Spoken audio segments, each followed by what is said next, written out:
Seorang pria dikhianati oleh kekasihnya setelah ia berkorban, banyak membantu kekasihnya mencapai level dewa. Dia dibunuh oleh kekasihnya dan akhirnya dia menjelajahi waktu kembali ke masa lalu. Dia top up 2 miliar di dalam game Doomsday. Dan pada akhirnya dia menjadi seorang dewa kekayaan dan juga memiliki job Beastmaster. Alur cerita manhwa Dewa Kekayaan kini sudah memasuki chapter 12. Di chapter sebelumnya diperlihatkan, Ye Xiao dan seorang penyihir bernama Dorothy, atau biasa dipanggil Kakak Tao. Mereka akan memasuki labirin. Ye Xiao mengiris tangannya untuk membuka labirin. Melihat Ye Xiao mengetahui cara membuka labirin, Nona Dorothy bertanya, "Bagaimana kamu tahu cara membuka labirin ini?" "Ah, kamu benar-benar membukanya." Lalu Ye Xiao menjawab, "Aku punya caraku sendiri, mari ikut aku." Lalu Nona Dorothy bilang, "Kamu sangat misterius, sebenarnya berapa banyak rahasia yang kamu ketahui?" Setelah melangkah masuk ke dalam labirin, tiba-tiba notifikasi sistem muncul. Anda telah memasuki area yang sangat berbahaya. Anda telah memasuki labirin 2 yang jelas. Labirin ini hanya memiliki satu pintu keluar. Harap temukan pintu keluar dalam waktu yang ditentukan. Jika tidak, Anda akan terjebak di dalamnya selamanya. Labirin ini telah dihuni oleh makhluk aneh. Harap berhati-hati. Hitungan mundur 180 menit. Melihat notifikasi itu, Ebimon si katak merah bilang, "Tidak, bisakah engkau membawaku ke tempat yang aman?" Lalu Nona Dorothy berkata, "Tempat yang aneh dan waktunya cuma 3 jam?" Lalu di dalam hati Ye Xiao berkata, "Di kehidupanku sebelumnya batasnya adalah 3 hari, benar saja. Ada sesuatu yang tidak biasa dan batas waktunya dipersingkat." Kini mereka semakin jauh masuk ke dalam labirin. Lalu Nona Dorothy berkata, "Ya Xiao, aku harus mengingatkanmu bahwa operasi ini bahkan lebih mengerikan daripada menghadapi naga tingkat kelima. Apa kamu yakin ingin mendapatkan barang-barang itu?" Ye Xiao menjawab, "Kakak tahu kau kan seorang penyihir tingkat dewa, kau tidak takut kan?" Aku benar-benar dipandang rendah oleh bocah nakal ini. Kamu pikir aku takut? Apa kamu bercanda? Aku seorang penyihir tingkat dewa, tidak akan takut dengan labirin kecil yang aneh seperti ini. Ye Xiao menjawab, "Bagus, ayo kita berangkat ngomong-ngomong." "Ngomong kakak tahu. Apa kamu tahu teknik concealment?" Nona Dorothy bilang, "Apa-apaan itu? Sungguh penghinaan." Teknik concealment adalah teknik tingkat rendah. Bahkan aku bisa melakukannya sejak masih magang. Ye Xiao lanjut berkata, "Kakak tahu, tenanglah, gunakanlah teknik itu." Kemudian Nona Dorothy mengaktifkan skill concealment, lalu dia bilang, "Ini mudah sekali." Lalu Ye Xiao menanggapinya, "Wah, efeknya luar biasa." Lalu notifikasi sistem muncul. Anda telah memperoleh buff Shadow Pursuit buff yang menyatu dengan kegelapan. Kakak tahu ada 5 monster aneh di labirin. 3 di antaranya adalah reptil level 60. Ada boss elite level 60 dan monster aneh biasa level 80. Kita harus berhati-hati. Mendengar perkataan Ye Xiao, Nona Dorothy bertanya, "Wah, kamu tahu semua ini? Jangan-jangan kamu seorang dewa?" Ye Xiao menjawab, "Aku tahu sesuatu dan boleh dibilang begitu." Lanjut di dalam hati Ye Xiao bilang, "Aku telah melewati labirin ini 800 kali di kehidupanku sebelumnya. Bagaimana mungkin aku tidak mengetahuinya?" Dorothy bilang, "Ini aneh kamu mengetahui sesuatu terlalu banyak, apalagi yang kamu ketahui?" Ye Xiao menjawab, "Hanya itu, tidak lebih."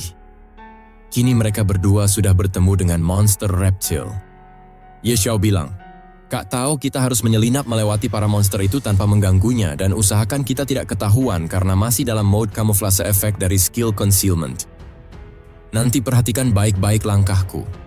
Nona Dorothy bilang, "Apa kau mengajariku cara melakukan sesuatu? Memangnya levelmu berapa?" Kemudian Ye Xiao melompat melewati jebakan labirin. Sekarang dia berdiri tepat di samping monster reptil. Melihat itu, Nona Dorothy berkata, "Apa-apaan bocah itu? Berdekatan dengan monster elite level 60 dan tidak ketahuan?" Bagaimana mungkin? Lalu Nona Dorothy juga melompat melewati jebakan labirin itu. Setelah itu, Ye Xiao sampai di suatu tempat di dalam labirin. Ye Xiao bilang, "Bersiaplah selalu untuk bertempur." Kemudian diperlihatkan, Ye Xiao bersembunyi di balik bebatuan dan melihat sesosok monster raksasa. Di sampingnya ada peti harta karun. Ye Xiao berkata, "Sepertinya ini memang berbeda dengan kehidupanku sebelumnya." Monster itu adalah Yin Shin Beast. Garda dan level tidak terlihat, serta deskripsi dan atributnya juga tidak terlihat oleh Ye Xiao. Ye Xiao tidak dapat melihat semua itu karena level Ye Xiao saat ini masih berada di bawah monster itu. Kemudian Ye Xiao berkata, "Kakak tahu apa kau bisa melihat sampai ke levelnya?" Kak Tao menjawab, "Iya, aku bisa melihatnya. Itu bos level 100 yang mengamuk dan aneh, kekuatannya rata-rata." Lalu Ye Xiao bilang, "Kalau begitu, aku akan membuka peti harta karun itu terlebih dahulu, dan Kakak Tao akan mencari kesempatan untuk bertindak." Nona Dorothy menjawab, "Oke, silakan saja dan jangan khawatir. Aku akan memberimu efek buff, pertahanan mutlak." Setelah mendapatkan efek buff, Ye Xiao berencana langsung membuka peti yang berada di samping monster itu. Ye Xiao bilang, "Berhati-hati bisa menyelamatkan nyawa. Ebimon, jangan gerakan tangan dan kakimu sembarangan. Hati-hati jangan sampai membuat monster Yin Shin Beast ini menyadari keberadaan kita." Ebimon si katak merah bilang, "Cih, urusanmu sendiri." Setelah mengendap-ngendap dengan skill kamuflase concealment, kini Ye Xiao sudah sampai di peti harta karun itu. Dia berkata, gulungan profesi tersembunyi akan segera diperoleh.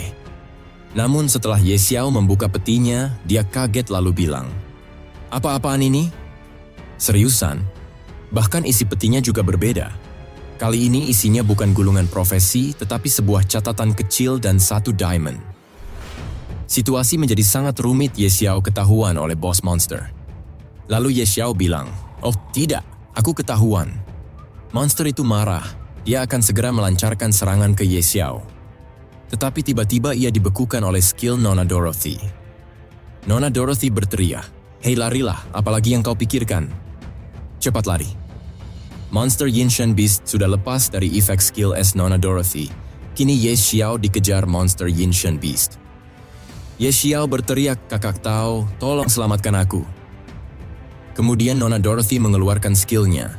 Skill itu berupa sembarang petir yang membuat monster itu kebingungan dan hanya terdiam di tempat. Kemudian diperlihatkan statistik barang yang sudah diambil di dalam peti. Sebuah perkamen sepertinya memiliki suatu kegunaan, dan sebuah batu pendingin dengan skill aktif memiliki kekuatan yang besar. Batu pendingin dapat mengatur ulang waktu pendinginan item lain apapun tingkatannya. Cooling time 3 hari. Melihat itu, Ebimon berkata, "Kau beruntung lagi, bocah. Wah, ini sangat bagus setel ulang waktu pendinginan bab brutal. Bukankah hanya 3 hari?" Nona Dorothy berkata, "Mengatur ulang waktu, berarti bab kebrutalan hanya jadi 3 hari. Ye Xiao, apa yang harus kita lakukan dengan bos ini? Membunuhnya atau tidak?" Ye Xiao bilang, "Serang. Kakak Tao hajar monster itu habis-habisan." Kemudian Nona Dorothy memberikan serangan petir lagi, tetapi monster itu kelihatan marah dan kesakitan, lalu matanya menjadi memerah. Monster itu berteriak dengan suara khasnya, "Oing." Ye Xiao berkata, "Apa yang bos ini teriakan?" Ebimon juga bilang, "Kenapa dia?" Lalu tiba-tiba sebuah cakar yang sangat besar keluar dari langit-langit labirin. Ye Xiao bilang, "Apa itu? Tangan apa itu?" Lalu keluar raksasa. Naga itu langsung mengeluarkan skill semburan api. "Wah, itu naga. Woi, lari woi, apalagi yang kamu tunggu, cepat lari." Sekian dulu alur cerita Dewa Kekayaan hari ini. Jangan lupa like dan komen agar Mimin semangat membuat alur cerita. Terima kasih, sampai jumpa di video selanjutnya.